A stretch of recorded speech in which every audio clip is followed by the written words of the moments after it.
Rousse. Près du bois, il y a un jardin. Dans ce jardin, il y a une maison. C'est la maison de Poule Rousse. Dans la cuisine et dans la chambre, tout est propre et bien rangé. Poule Rousse est une bonne ménagère.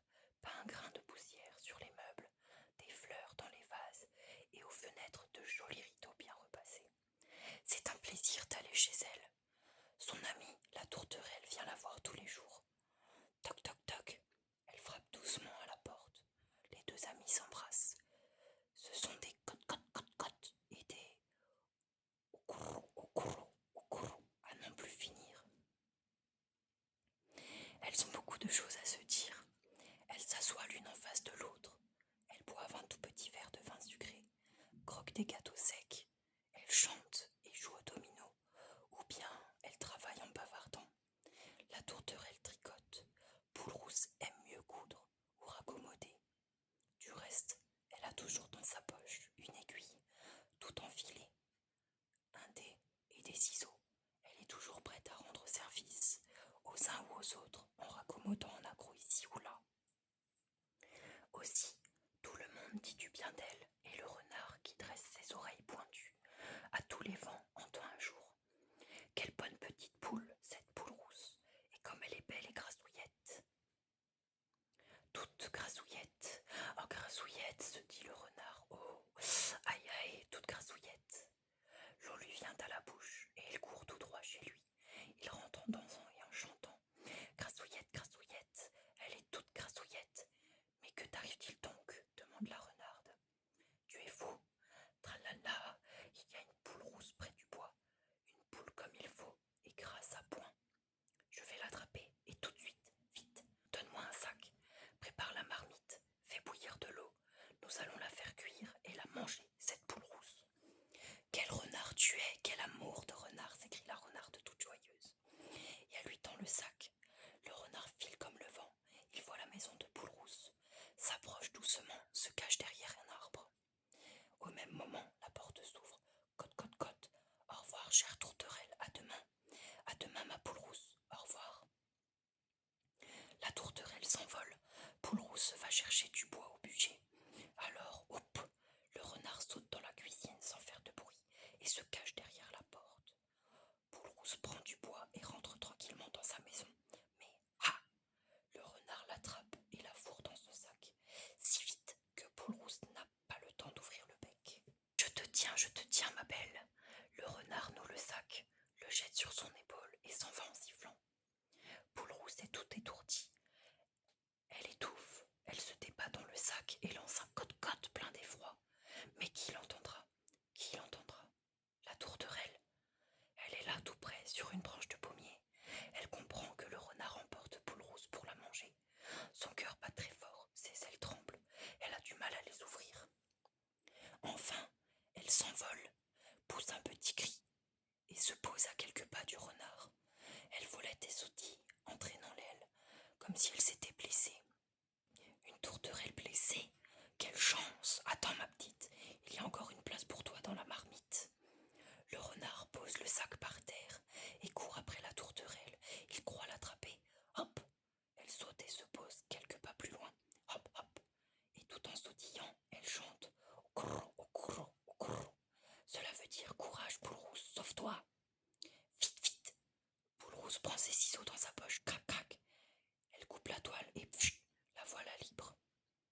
Puis, elle pousse une grosse pierre dans le sac et le recoue en un clin d'œil.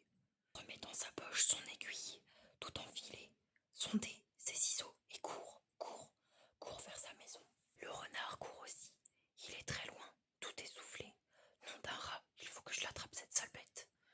Là, cette fois, ça y est. Hop, rien. La tourterelle s'envole juste assez haut pour voir Poule Rousse entrer dans sa maison. Alors, rassurée, elle s'envole pour de bon. Haut, très haut. Le renard reste bouche bée et furieux. Revient vers le sac qu'il remet sur son épaule en grognant. Au moins, celle qui est là-dedans ne se sauvera pas. Puis, il rentre chez lui, bien fatigué. Le couvert est mis et l'eau bout dans la marmite. L'as-tu attrapé? Demande la renarde en se jetant à son cou. Si je l'ai attrapée, tiens, vois comme elle est lourde. La renarde soupèse le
Sans plus regarder personne, oiseaux et fleurs crièrent encore « Marguerite, tu es folle !»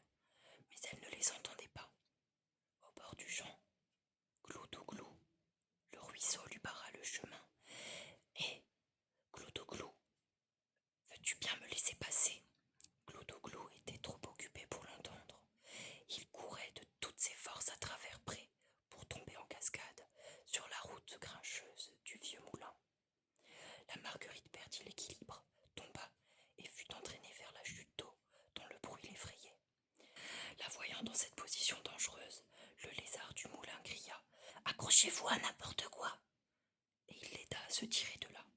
Pendant que la pauvrette se séchait, son nouvel ami lui proposa de la conduire chez Père du Corbeau, un vénérable savant qui donnait des conseils merveilleux et nichait au sommet d'un peuplier. La Marguerite avait le vertige. Père du Corbeau n'entendait que d'une oreille et fort mal. L'autre s'était bouché à force de dormir dessus depuis tantôt 107 ans. Mais il avait un cornet acoustique, et quand on criait bien fort, il finissait par comprendre. Père du Corbeau, qu'est devenu le petit mouton qui m'a brouté de feuilles ? Le vieux sage ne saisit pas tout de suite la question. Il répéta longtemps « Mouton, de feuilles ». Puis, après une profonde méditation, il dit « Je pense qu'il est devenu grand ». « Ah !» répliqua la Marguerite. « Mais où est-il ? Je voudrais tant le voir. » Il est dans sa chemise de laine. Et c'est tout ce que le lézard et Marguerite en purent tirer. Père du Corbeau leur avait tourné le dos et jouait des castagnettes avec son gros bec crochu et tout sec. Ils descendirent de leur perchoir. La pauvre petite, tout étourdie, s'endormit sous un champignon et le lézard retourna à son moulin. À son réveil, Marguerite fit sa toilette sous un rocher d'où s'échappait une source claire ornée de cressons et de fougères. Elle but de bonnes gorgées d'eau fraîche et se remit en route. Chemin faisant, elle rencontra une grosse bête assise à l'ombre d'un arbre. « Et là, est-ce vous le mouton qui m'a brouté de feuilles ? Vous avez bien grandi. Ah, ah, ah. Un mouton. Voyez-vous cette Marguerite qui prend un bœuf pour un mouton ? Même s'il est devenu grand, ton petit mouton, il est encore 10 fois moins gros que moi. Mais voilà, a-t-il eu le temps de devenir grand ? Je crains bien que tu ne le retrouves jamais. Que voulez-vous dire ? Ils sont partis pour la montagne, lui et ses frères. À moins, soupira le bœuf, qu'il ne soit parti chez le boucher. Et pourquoi faire ? Grande nièce, tu ne sais donc pas qu'ils seront mangés par les hommes. Mangés ? Mais il faut les prévenir, il faut les sauver. J'y cours. Adieu. C'est qu'elle l'aimait, son mouton. Quand il lui avait brouté de feuilles, il était si petit, tout blanc, encore tremblant sur ses pattes, et bêlant après sa mère, et pour l'encourager à brouter de l'herbe. La Marguerite lui avait offert ces 2 feuilles. La Marguerite se dirigea vers l'étable. Une araignée pendue à sa toile la rassura. Ils ne sont pas allés chez le boucher. Ils sont partis pour la montagne. C'est la saison. Vois-tu, c'est par ici. Marguerite se mit vaillamment en route. Quelle fatigue de monter par ces chemins pierreux. Que de cailloux, d'épines, sans parler du sol brûlant qui lui rôtissait les pieds. La pauvre avait soif et elle ne reconnaissait plus rien qui lui fût familier. Elle se sentait une étrangère. Le parfum des fleurs inconnues lui donnait mal à la tête. On la regardait car personne dans ce coin de montagne n'avait vu marcher une Marguerite. « Où est mon mouton ?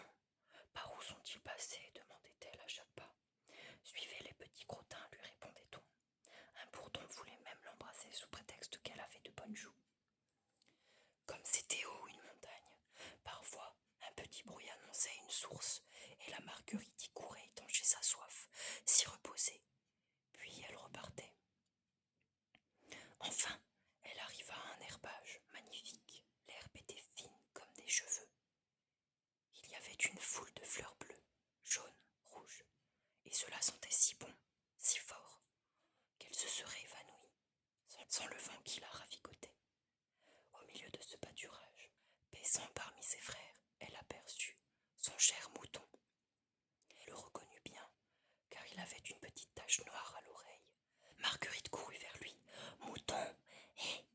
cher mouton, ne me reconnais-tu pas?